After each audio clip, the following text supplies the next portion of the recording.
I was desperate, at the time. I was 17, 18, unemployed, and I was desperate to, to get a break. And I knew that if I did get a try, I would grab the chance. I think it was always going to be boxing. The minute I stepped into the gym as a 10 or 11-year-old, boxing just took hold of my heart straight away. I love everything about the sport of boxing. Hello, I'm Marie Crowe, and this is We Become Heroes, the RTE Sport podcast that explores how elite athletes and sports people reach the top of their game and the lessons that they learned along the way. My guest today is Ireland's most capped female rugby player, Lynne Cantwell. Lynne, you're so very welcome. Thanks a million for joining us, and you have the most amazing career. But I'm actually going to start with what you're doing now. So you are going to be the high performance manager for South African rugby. You've already started, actually. What an amazing role. How did it come about? Oh, thank you. I started in January, and so it's kind of thick and fast ever since January. But how did it come about? I think that, look, I suppose every sport and every female sport is on its own journey towards progress. And I think from a South African point of view, obviously their men are one in the world, and their women's game has been largely kind of functioning, but not necessarily having a specific direction. And I think back in 2018, 2019, South Africa sat down in line with, whatever mandate, whether it was through World Rugby or, their own aspirations for where they wanted the game to go, and just try to understand what we need to do to get there. And I think on the back of that, and possibly in line with Rassie had moved from coach up to director of rugby, and obviously had responsibilities for all of the games in South African Union. And they wanted to truly understand what they needed to do from a woman's point of view to allow their women's game to progress. And I think that kind of started the journey for them as to, well, what do we need to do? Who do we need to get to do that? What does that look like? And then I got involved in that conversation. They reached out, and I said, look, I'd be delighted to help to try and guide you on what we need to do, etc. And long story short, it kind of led to me taking on the role a good while later, and here I am now. So what's that going to mean for your life then? Yeah, so it's a 4-year contract. I started in January, but I'm working remotely until July, and I'll move over there, and that's in line with COVID and visas. So our visas are still sitting in 2 home offices that are closed. And we'll work remotely until July, and ultimately the success of the role will be based on the national team's performance. But ultimately, in order for the national team to perform, there has to be a huge strategic approach to the whole system, because it's a very porous pathway.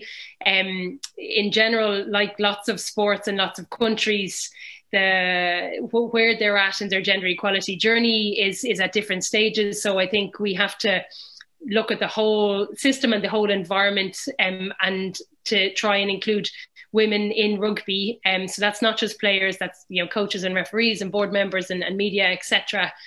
So we have to look at it kind of strategically as to how we approach the whole system, and philosophically as well, to try and fully understand, well, what does it mean to be a woman Springboks, like the female piece to it, as opposed to just a player, and design a system that truly speaks to the girls that are going to flow through it. Because I think we can create a system around, a performance framework, and that's synonymous to any sport across the world. But if we really understand what's the reality for the girls that are going to flow through that at a demographic level, and design a system that speaks to them, then I think that we have a more of an opportunity for success. And like the 2025 World Cup would be probably more of a World Cup that we look trying to get a barometer for where we're at, and obviously 2029 after that. But as I said, I have a 4-year contract, so we definitely do as much as we can in that time.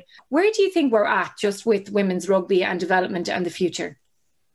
Yeah, look, I think it's interesting, because I think if we look at every country now and capture where they're at, I think that's probably reflective of their approach to date. And I think that says a lot, because I think the countries that are doing well are generally committed to doing well. And I think the ones that are kind of fumbling around to try and understand which way to go, I think that's reflective of of their intention. But I do think World Rugby, you might have read recently, like just during this week, they announced their global competition that's going to start in 2023. And what that will look like is that on an annual basis, there's going to be 3 tiers of unions that play annually in the 15s game. So it's going to be a mini World Cup every year for the next couple of years. And the reason behind that is to try and generate more international competitions, which will, because competitions obviously drive performance. So I think we're going to see the standard of the 15s game globally push on over the next couple of years. And I think with that, you're going to see more visibility. With that, you're going to see more sponsorship connected to the women's game. And I think that's really going to push things on. So that's most certainly driven by World Rugby. And in line with that, I see it like a very, very positive future. But I think individually, the unions have to take stock and really look to what does the future hold? You know, if you're a sport and if you don't represent society fully, then, you know, what is your future? So if you're a sport and you just focus on your men's rugby or football or golf, whatever it is, and then you really have to think about like to what end. So I'd be hopeful. I think there's some great examples across the world and across sports that are really investing in their women's sport because they believe that it has a massive future, and they believe that sport should allow representation of sport for females and males equally. But I think in the rugby situation, I think World Rugby are definitely kind of driving a lot of the focus on the women's game for all of the unions. So with all that in mind then, and just obviously you are clearly a student of the game and a student of governance and a student of how associations are run as well. How are Ireland doing? In general, Marie, or from a rugby point of view? From a women's point of view, a women's rugby point of view. Yeah, look, I think Ireland are doing fine. Like they definitely invested more in the 15s game of the last couple of years, and through COVID, I know the girls are in camp lots, and that's definitely a good commitment. They haven't qualified for the World Cup yet, and that would be their number one objective. And obviously, we'd have to wait to see them on the pitch to see the fruits of that loom. But I definitely understand that there's a lot of the gaps that are trying to be filled in order to go in that direction. I think we're yet to see, to visibly see a true commitment by Ireland into the women's game, because I think it's got massive, massive potential. But yeah, look, let's see. Hopefully this year the girls qualify for the World Cup and they're able to get there and produce the goods on in the comp. Worst case scenario though, Lynne, if we don't get a clear commitment from the IRFU, what happens to the women's game? Yeah, look, so much of it's about leadership, and that's not to sound hocus pocus, but like I think when you see, like, look at Golf Ireland, for example. You know, Golf Ireland back 5 years ago, and more than 5 years ago, you know, they truly looked at golf, and that was 2 independent unions that governed men's golf and women's golf in Ireland. And they looked at it, and men's golf was doing great, women's golf was doing well too. But they looked at it and said, you know, what do we want to look like in the future? What do we want our sport to represent? And when you look at it philosophically like that, there's no question in it. You know, it has to represent everybody. And that's because it's fair, but that's also because you want to generate just more people coming through your door to play golf.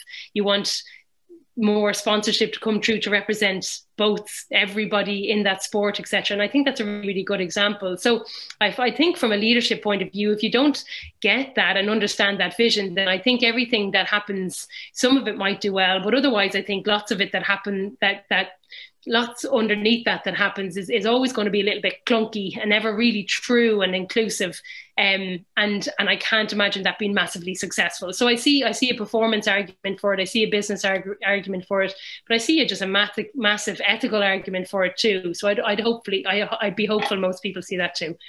Yeah, hopefully, because I do think that there needs to be some sort of a definite commitment to the future of the women's game. I'm going to get into your career now, Lynne, and it has been an absolutely fantastic one. What are your earliest memories of sport? Yeah, like was fast. So I remember I went to primary school in Rollesdown Primary School in my local parish, and on our sports days, always kind of winning races and so on. And my dad and my mum said, look, let's get her into an athletics club. We were a Gaelic family, Rollesdown, and St. Margaret's Football Club. And but I just, mum and dad brought me to Fingallions Athletics Club, and I just had the most amazing experience for 10 years. I was fast, yes, and I grew kind of stronger and faster, but I don't remember the training. Like, I remember just wanting to go training every day or every night, and mum and dad bringing me there and doing, you know, the taxi service like every parent does. I was going to athletics, and my sister was going to horse riding, and my brother was going to football.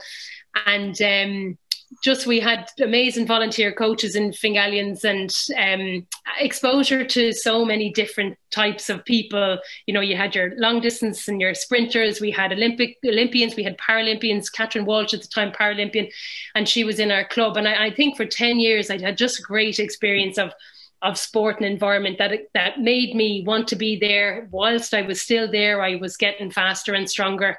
And then I got to 20, and, you know, from an athletic point of view, I had all the raw materials to kind of do whatever that I wanted. I went to college then in UL, and found rugby, and was lucky enough to find rugby, and had a great experience in Limerick as well, a very neutral environment from a rugby point of view. And it was just like open doors for women.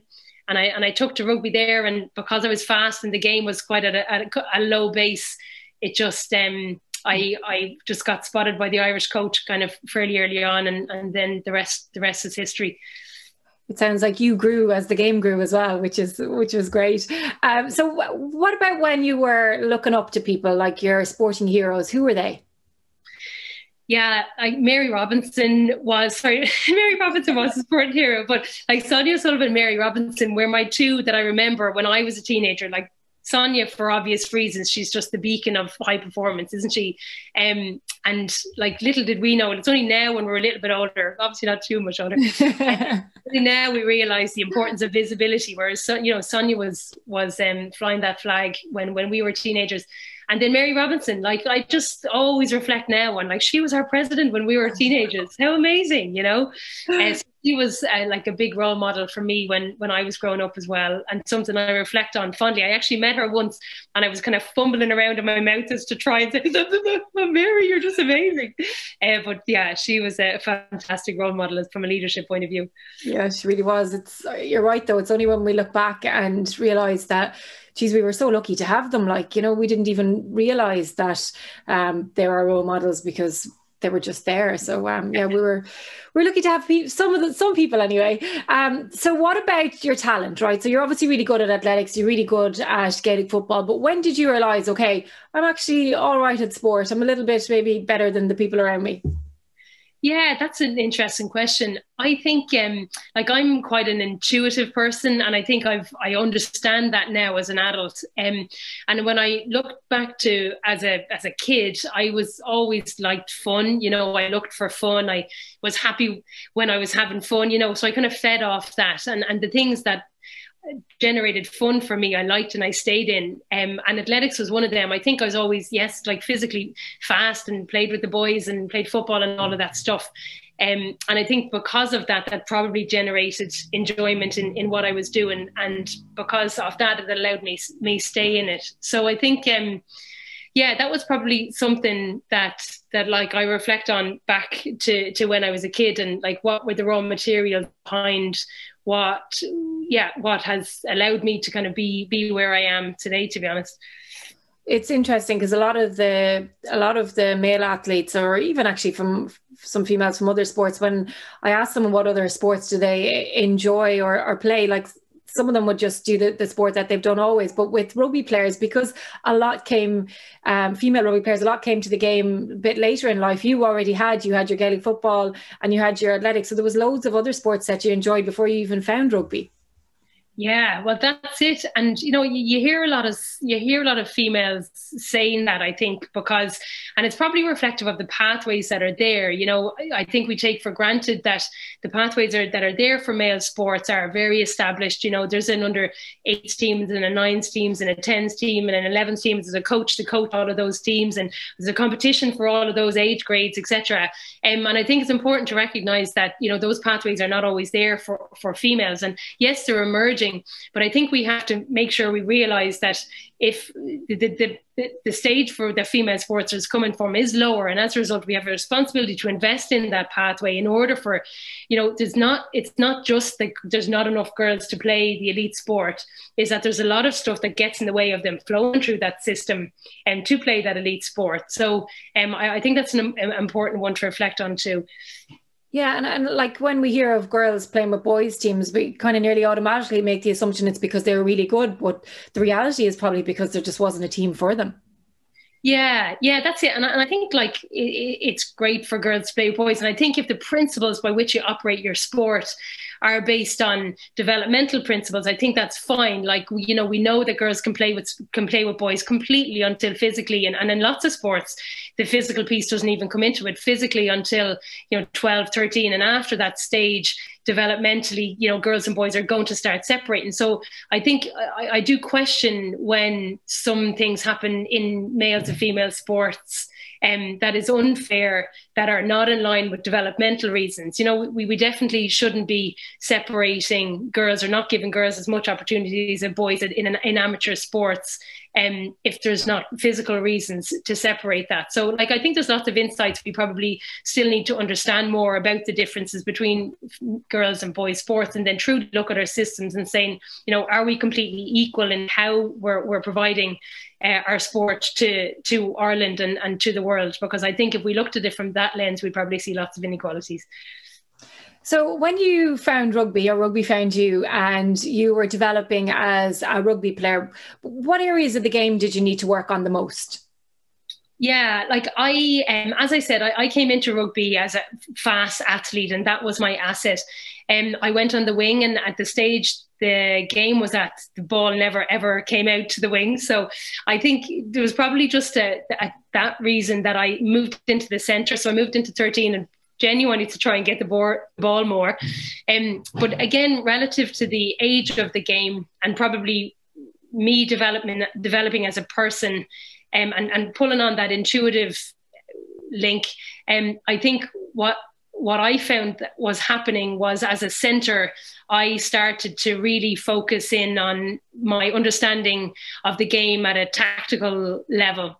And now reflecting back on who I am as a person and what my strength was to the game, I think my strength was that I understood the game, or learned to understand the game at a tactical level and a kind of a mastery level. I'm not saying I mastered the game at all, because I don't think you ever get there, but that's my interest in the game. That's what kind of kept me intrigued by the game, was how do we outsmart defenses? How do we find space? How do we win? How do we get better than that team? So they were the kind of skills, kind of more at a kind of decision-making level, that I think that I honed. Yes, I was fast, but I probably didn't really use that as much as I would have when I was younger. And a lot of it was based around making decisions and putting other people into space, because I'm not the biggest person in the world. So I think those combinations with, Jenny Murphy on my inside, or Grace Davitt on my inside, and Niamh Briggs behind me, or Ali Miller coming in from the wing, or Ashley Baxter, or bringing Claire Malloy into the game. And I think tactically that was my strength, in trying to understand, okay, how do we get through that gap based on the defence that we have, in order to use our strengths so we can score tries. So I think that's kind of the strength that I kind of focused on and refined as my career went on. So at what moment then, you're playing rugby and you're good at it, and you're getting noticed? At what moment or was there a moment when you went, okay, I can make it as an international rugby player, I can mix it with the best in the world?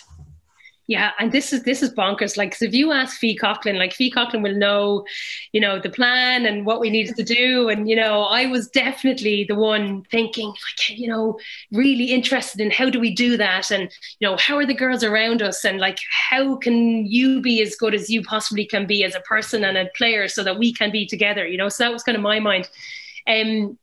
so there was kind of a funny, like I really didn't focus on the results because there was probably a little bit of scarring, you know. We didn't win a game for 6 years at all, and then we started to win one a year, and then eventually, yes, we won the Grand Slam in 2013 and beat New Zealand in 2014 and did some really good things. But even when I reflect back on the Grand Slam, like I don't think I was thinking, okay, we won the Triple Crown now, so we need to win this next game, and then we need to do this next game. I was thinking, like, how can we get better? We did that, and we could have scored that try, and we missed out and did it.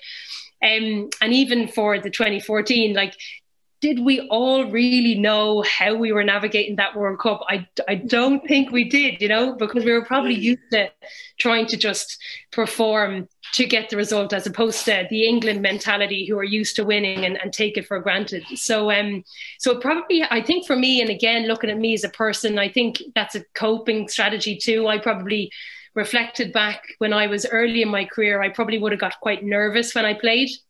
And I think one of the things I noticed is that if I focus on the game or focus on other people, then that helps me settle more. And that's probably what happened as the years went on. So yeah, it might be a better question to ask Peacock.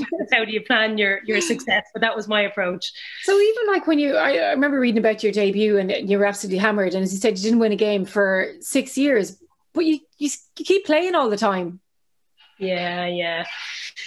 And I think that comes back to the environment too, you know. So yes, first game 79-0 against England up in Worcester, and I think at that stage we were in UL. We had an amazing team. UL Bows, Ian Costello was our coach, who's the coach of Wasps now. We had 10 of the Irish internationals that were on that team: Patrick Kelly, Sarah Jane Belton. We had a really, really great squad, and we were playing with Munster and Leinster at that time, lots of the girls. And I think we recognise objectively that we had so much to improve on. And we, in a way, even though you're getting hammered by England and France every year, you use that as your barometer to say, well, how far are we away now? So I think we connected to that kind of objective improvement at the same time as, you know, we were in college, we're having a great time. So there's all of that piece. And like, you know, we feel very lucky that we got to achieve what we did do, because there was lots of players along that pathway that came to the end of their career having not been able to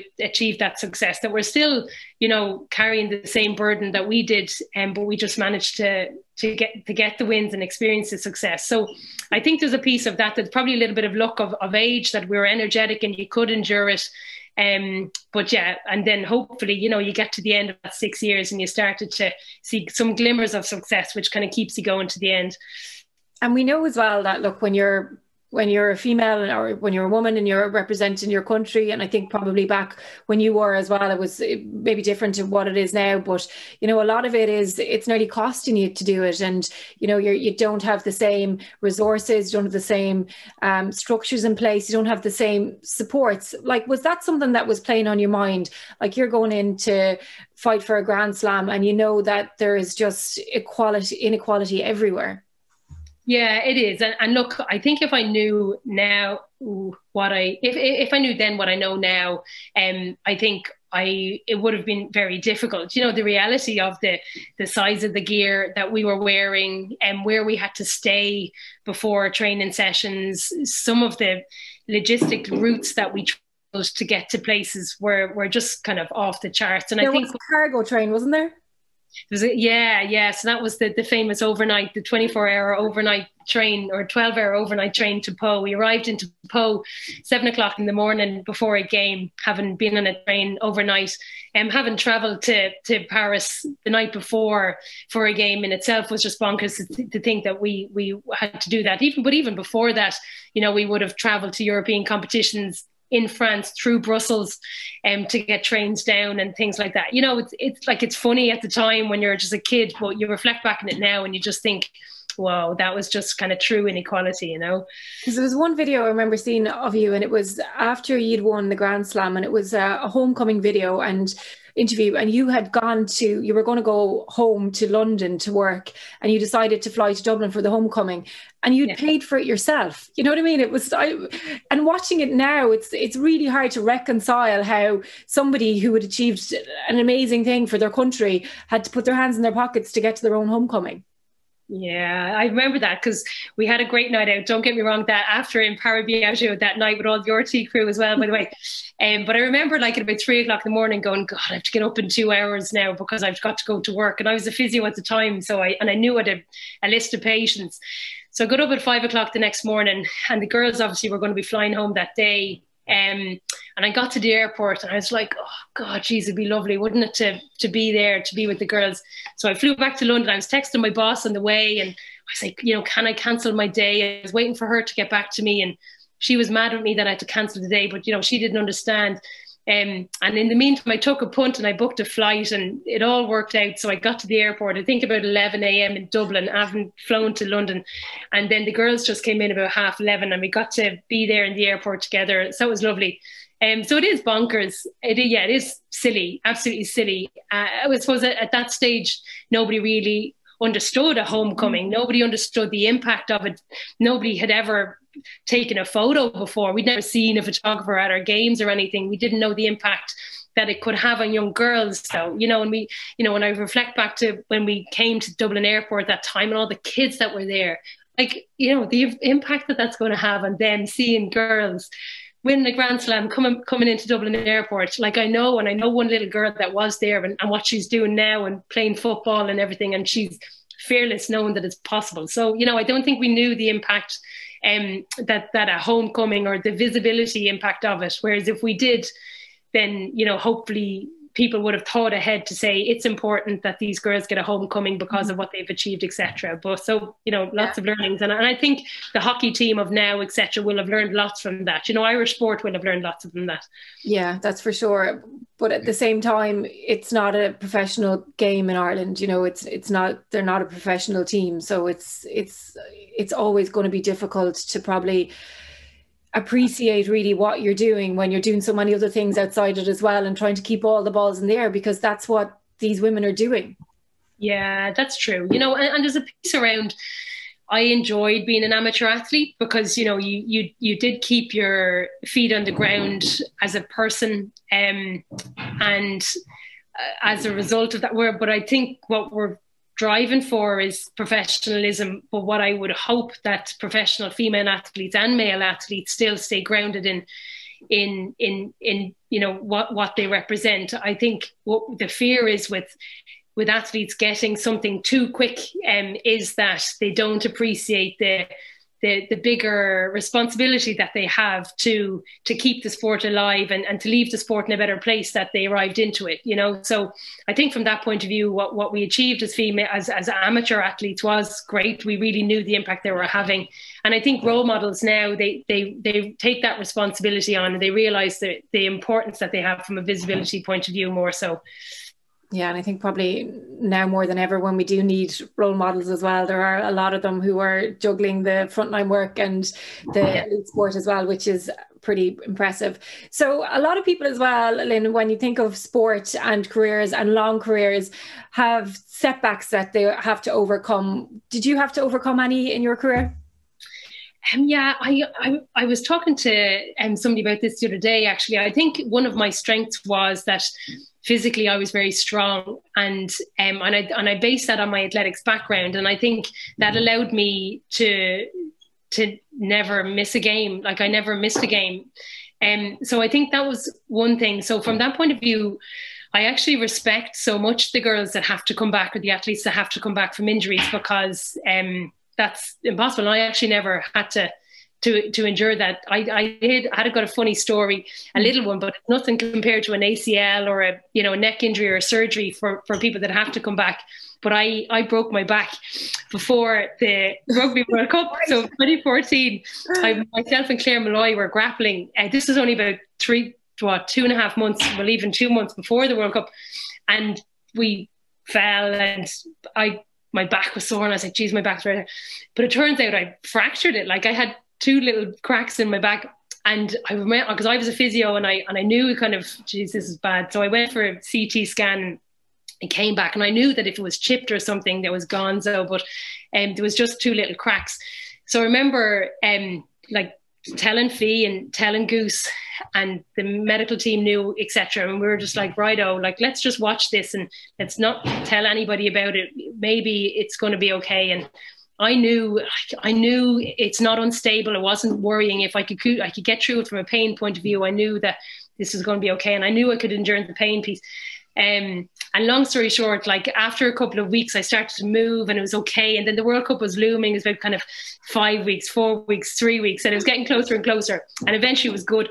When I got to the World Cup, I remember for the first time I tackled Fee just to see what kind of tackling felt like, and that went okay. And then the World Cup came and it was fine, you know. But I think that was the only thing, the only setback I had. The real worry was that I'd missed that last World Cup, and I knew that I'd retire then. But you know, thankfully it was okay. Just the old broken back. That was all before World Cup. Nothing too bad. So when you look at your career and like all the different coaches that you've played under and people that you've met along the way, and even just teammates, who do you think has had the biggest impact on your career? That's that's really tough. Like I have to look at our group, like Fee and Joy and Goose, our coach. Like I think the strength of Goose, when I reflect back on it, is that he was a big, no, people, he wouldn't like me to say this, but like he was a dad. He was a good dad who looked after his team. And not that he had that relationship with everybody, he was quite strict. But I think what I respect and what I think is important from a female athlete point of view is that he definitely flexed to female athletes. He definitely understood, and I've watched him evolve over the years as well. And at the start, he was very kind of black and white and hard. And I think what he learned is females have to ask why, they have to be involved in decisions. And I think that's definitely something synonymous to female athletes that you hear quite a lot. So I think he got a lot out of our group, but he definitely allowed us to make decisions. He allowed us to have an opinion. And I think very much so peer driven and player driven teams, there's a lot of great examples of how effective that can be. So I think the strength to him was that he allowed us to be part of the decision-making process. And I think that was a huge part of our success.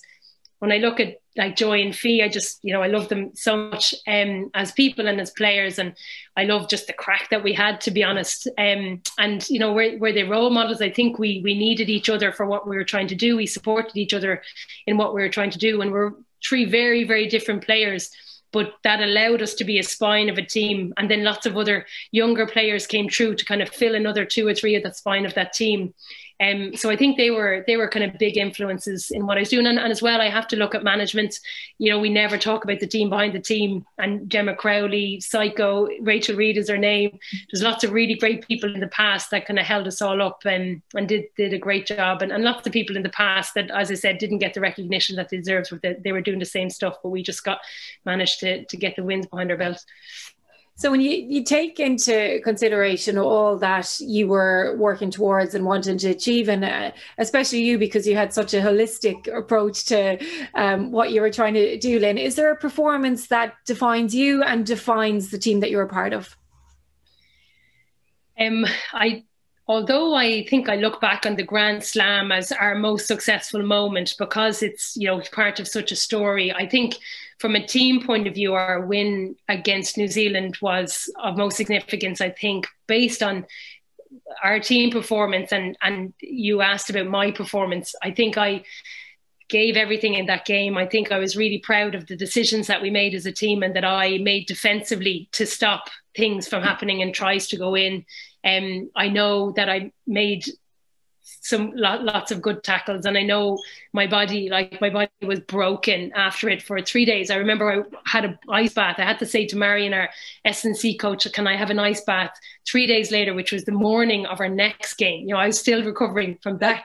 So I think for me, like that was a pinnacle game for me. But as I said, the Grand Slam for us as a team and a story was a big moment.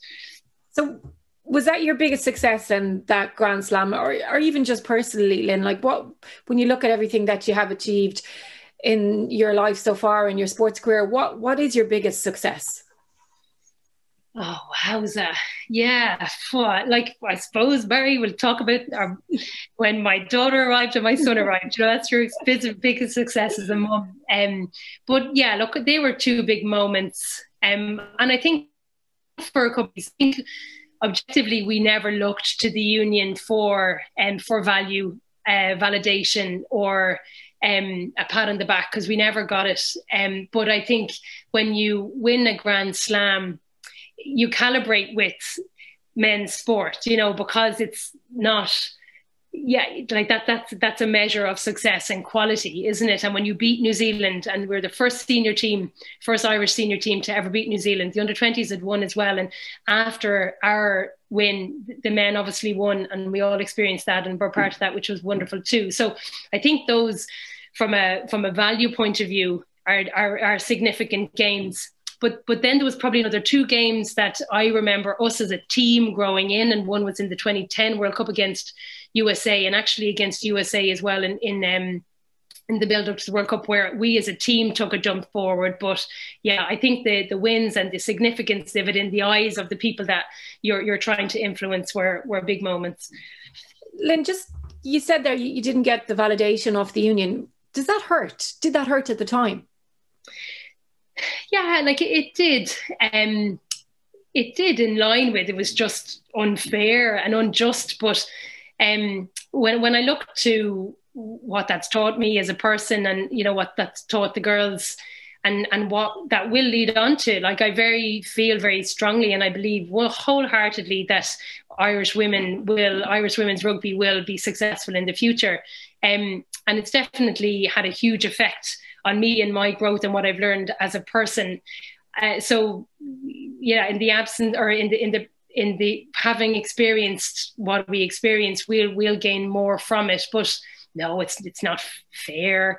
And no, it shouldn't be the way it is. You know, you should just look to athletes and to players and teams and want them to succeed and not put stuff in their way. You know, you should take stuff out of their way.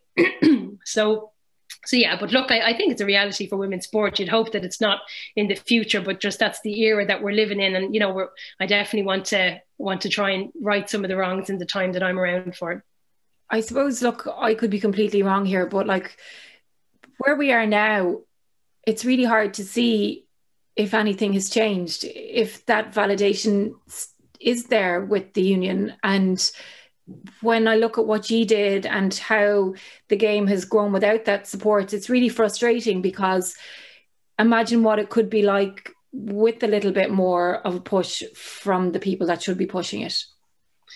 Yeah, that's it. And look, you know what, Mary, I don't know the realities there. I'm not close enough to it from the inside. And I'm sure there's lots of things that have changed.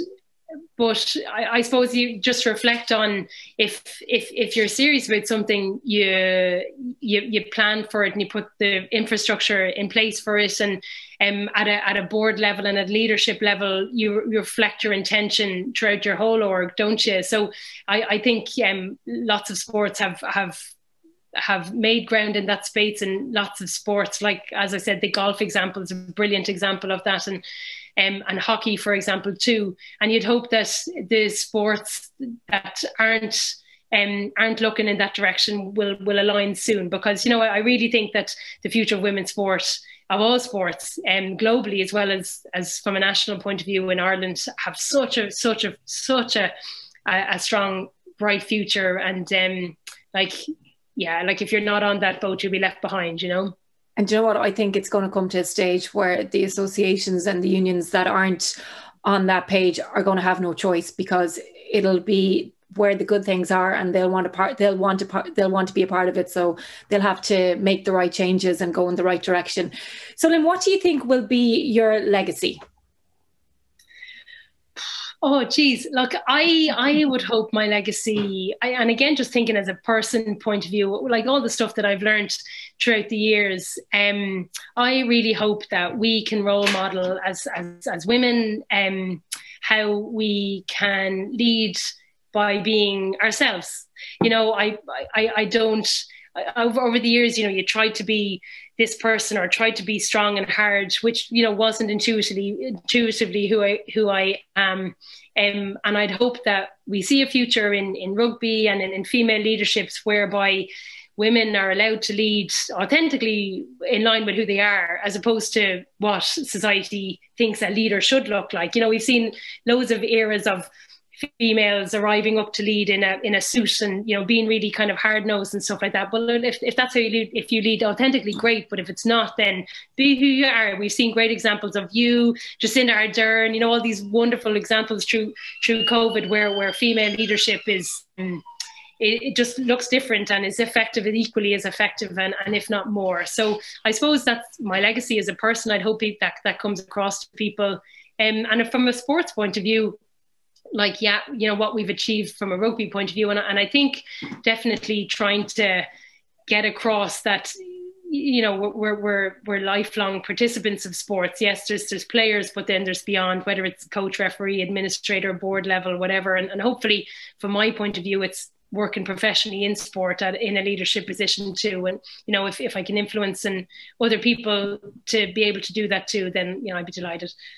Well, I know what's next for you. You're going to be heading to South Africa very soon to take up that role as, well, you're already doing the role as the high performance manager with the women's team. And I wish you all the best with that, Lynne. Thanks so much for taking the time to chat to me. It's been absolutely enthralling. You've had such a great career and you've got so much ahead of you as well, which is really, really exciting. So I hope everybody enjoyed listening and watching. Please like, subscribe and leave a review.